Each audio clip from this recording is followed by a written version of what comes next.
মধ্যপ্রাচ্যে আবারও উত্তেজনা বাড়ছে। ইরান ও আমেরিকার মধ্যে নতুন করে তৈরি হয়েছে যুদ্ধের আশঙ্কা। আমেরিকা ইরানকে ঘিরে মধ্যপ্রাচ্যের দিকে শক্তিশালী সামরিক জাহাজ পাঠাচ্ছে।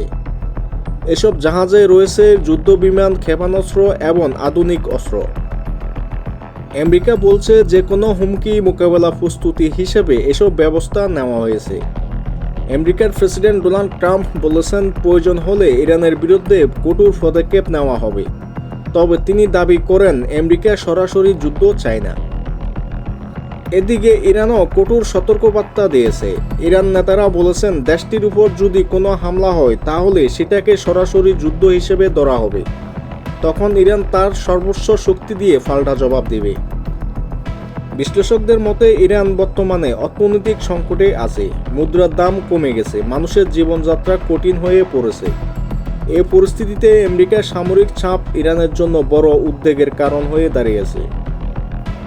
এই উত্তেজনা নিয়ে চিন্তিত আন্তর্জাতিক মহল।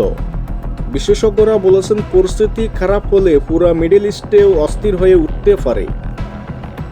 এতে বিশ্ববাজারে তেলের দাম বাড়ার আশঙ্কা রয়েছে। সব মিলিয়ে ইরান ও আমেরিকার এই উত্তেজনা বিশ্ব রাজনীতিতে নতুন করে অনিশ্চয়তা তৈরি করেছে।